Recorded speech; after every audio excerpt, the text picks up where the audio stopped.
Eu acho que basicamente eu trabalho criando lugares. Sou muito interessado na construção de coisas, assim. Meu trabalho, na verdade, é muito resultado de reflexão, sabe? E às vezes a forma que isso toma é meio inusitada, mas de modo geral eu tenho feito muito tridimensional, muita escultura. Eu acho que a arte para mim sempre foi uma forma de responder a certas reflexões, a certas angústias que eu sentia o tempo todo. Isso para mim foi um caminho de compreensão do mundo, assim, sabe?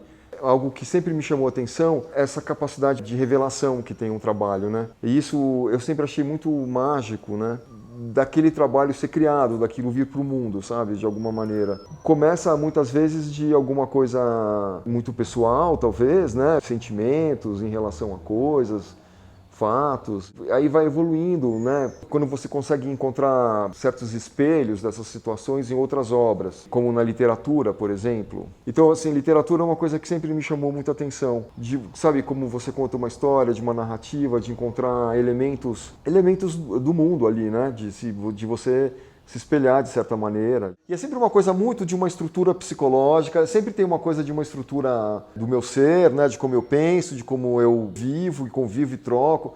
Eu tive um momento na minha carreira de mudança, basicamente porque quando eu ficava operando essas referências, muitas vezes da literatura ou da filosofia ou das coisas do cotidiano, o trabalho tinha uma força própria, uma característica própria. Isso foi o que eu disse que sempre me encantava, como ele se revelava, de certa forma.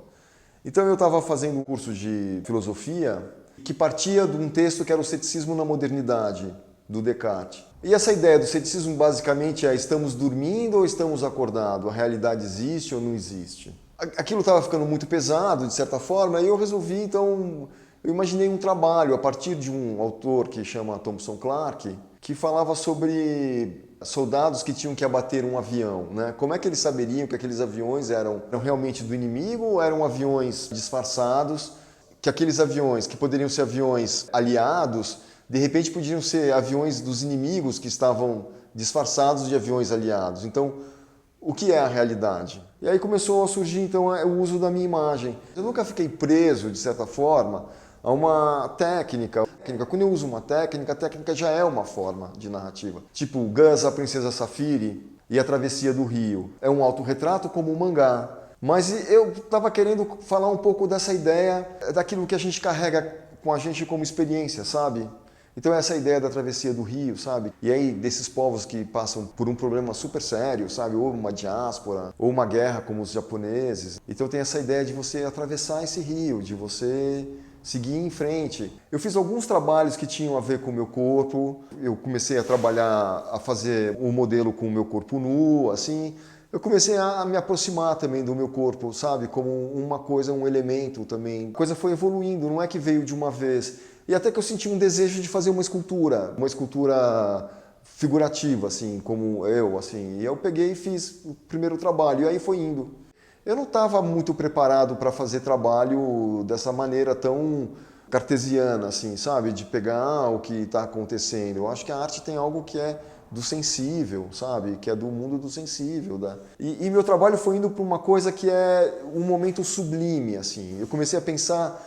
Então teve esse momento mais analítico que eu fui trazendo a minha imagem, depois teve um segundo momento que vão aparecer uns animais assim no trabalho, que é essa ideia do sublime, sabe? Da arte como revelação, a arte realmente como um momento de epifania, sabe? Desse momento de comunhão, ou do espectador ou do artista com a obra. A obra é o elemento de revelação. Mas aí a ideia da minha figura já está muito forte, que chama Maxwell, virou um outro personagem. Eu começo a criar geografias e muitas vezes esses personagens estão em posições que são muito tranquilas assim em relação ao espaço e criando geografias, né? Não tem pedestal, não tem nada, tem esses elementos soltos dentro do espaço. O trabalho da Casa Bandeirante é um trabalho que eu retomo os primeiros trabalhos, né? A ideia um pouco ali é discutir um pouco essa relação entre arte e arquitetura, sabe? Como era um trabalho muito específico, eu não queria colocar ali uma escultura simplesmente na parede, mas eu queria que a casa como um todo fosse o objeto. E eu tive uma ideia de fazer esse muro, como um muro de pedra em uma casa. Quando eu fiz o Taj Mahal, eu pego uma pedra de mármore e uma caixa de Prozac. Aquela caixa, eu junto com a outra caixa, e transformo numa escultura. Eu tenho um trabalho aqui de fotografia que chama Sem Título. E esse trabalho é uma cabeça de borracha meio à la Brancusi, assim, e uma caixa de leite. Porque a ideia da escultura também é de colocar duas coisas juntas. E às vezes eu quero experimentar. E essa ideia da casa foi um pouco de trazer esses dois elementos. Agora eu estou fazendo uma série de aquarelas que são desses homens que aparecem na televisão, assim, tipo de terno, sabe? Fazendo entrevistas. E é uma coisa de repetição. Sempre tem também muita repetição no meu trabalho. Isso me faz também me surpreender, né? Tipo, eu comecei a usar cor nas esculturas e achei uma coisa incrível. Eu falei, putz, eu nunca usei cor, né? Então eu vou usar cor. E aí entra um outro elemento, né? Uma outra significância, assim, uma outra coisa. E é bem legal isso. Agora eu estou fazendo umas novas esculturas. Eu fico procurando novas situações para a escultura, né? Então, assim, eu estou pensando muito numa coisa da postura do corpo, assim, sabe? Como é que você fica numa posição mais relaxada. Então, por exemplo, uma pessoa com celular, uma pessoa sentada conversando com uma outra pessoa.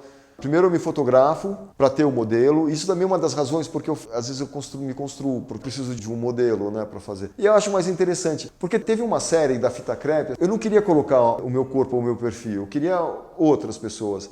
Mas daí veio uma coisa tão forte, porque aquilo é uma discussão sobre poder. Porque é o cara dando uma batida no outro, fala do limite da sexualidade e da violência, aonde uma coisa começa, onde termina a outra. E daí eu pensei nessa ideia do poder que está dentro do indivíduo, sabe? Assim, é o indivíduo como uma forma de poder.